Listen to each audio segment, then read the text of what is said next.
Bistado sa isang bahay sa Pampanga ang mga umunoy tsabu na ang halaga lagpas 1 bilyong piso. Tinutugis pa ang Chinong suspect na konektado sa mga umunoy shabu. May report si Jonathan Andal.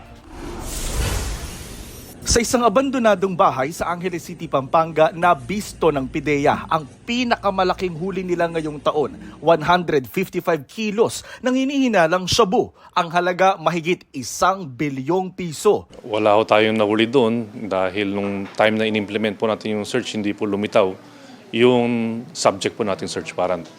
At large pa ang target nila. Isang Chinese national na ayon sa PIDEA, miyembro ng isang high-value drug syndicate at konektado sa isa pang Chinese at Pilipina na nahulihan ng 35 kilos ng shabu sa Angeles City nitong May 14. Sabi ng PIDEA, base sa packaging ng mga shabu na pinagmukhang tsaa, posibleng galing ito sa Golden Triangle, rehiyon sa pagitan ng Thailand, Myanmar at Laos.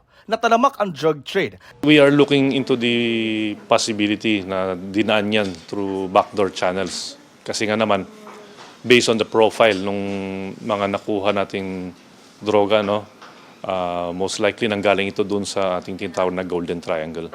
If we were not able to confiscate or seize these dangerous drugs, most likely this will fall dun sa ating mga small-time drug peddlers. Ang paghabol nila sa mga small-time na tulak, bukod pa sa mga big fish, ika nga, bilang pagtalima raw sa utos kamakailan ni Pangulong Marcos. Mula raw nang ibaba itong direktiba ng Pangulo, mahigit 300 operasyon na ang nakasanila. Halos 5 kilong shabu at marijuana ang nasabat at lagpas 400 sospek ang nasakote. Wala raw silang napatay ni isa. Last week, nagbigay tayo ng rewards. 8 individuals, they were able.